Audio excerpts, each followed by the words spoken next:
The benefit of adding a cord to your hybrid is pretty straightforward. You can drive much farther using battery power alone, thus significantly increasing your MPGs. And the all-new Ford C-Max Energi boasts some pretty impressive mileage numbers. The term is MPGE, or miles per gallon equivalent, and it's how the EPA converts a gallon of gas to kilowatt hours so that consumers can standardize the numbers they see on the sticker. For what it's worth, the C-Max Energi receives a 100 MPGE combined rating, better than the Toyota Prius plug-in hybrid and the Chevy Volt. If you were to operate it using the 2-liter 4-cylinder gas engine alone, it gets a 43 MPG rating. Though well-intentioned, I'm afraid these mileage breakdowns and conversions only lend to the mass confusion about hybrids and their various technologies. Here's the bottom line.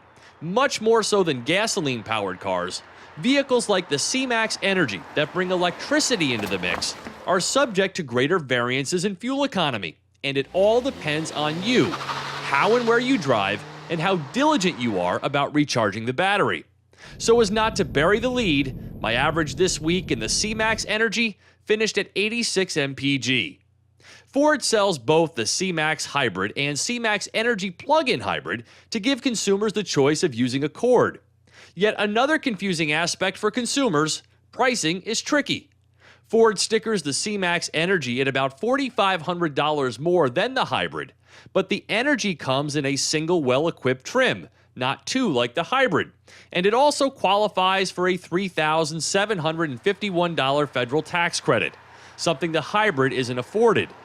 Factor in that the EPA estimates that the C-Max Energi buyer will save $1,000 more per year in fuel costs, and all of a sudden the real price of this car is less than the C-Max Hybrid. But that's not to say there aren't some sacrifices to be made. The 7.6 kilowatt-hour lithium-ion battery used here delivers more than 5 times the energy of the battery used in the hybrid, and thus eats up more cargo room. There's 10 cubic feet less behind the first row. So the C-Max's versatility definitely takes a hit.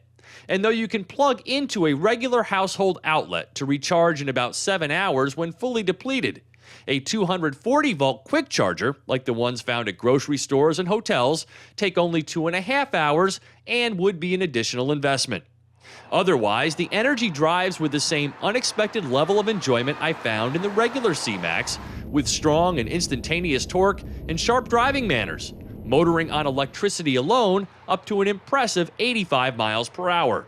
On average, I started off with about 12 miles of battery power on a full charge before regular hybrid operation took over. And there are myriad ways of keeping an eye on all things relating to energy usage and fuel economy, including a smartphone app that allows you to keep tabs on charge status and even schedule charging. Ford also gives drivers a number of EV modes from which to choose, for instance, one that permits you to save electricity for later usage. Hybrid operation is so smooth in its transitions that you often can't tell what's driving the front wheels. MSRP of this loaded C-Max Energi, including a panoramic sunroof, premium audio with Navi, tech package, a power lift gate with the neat foot-activated trick, rear-view camera, keyless operation, and an automated parking system, is $38,215, again before tax credits. Seeing as how no one gets the advertised 47 mpg of the C-Max Hybrid, and the fact that the Energi model might end up costing less, this car should be seriously considered. For Drive Time, I'm Steve Hammes.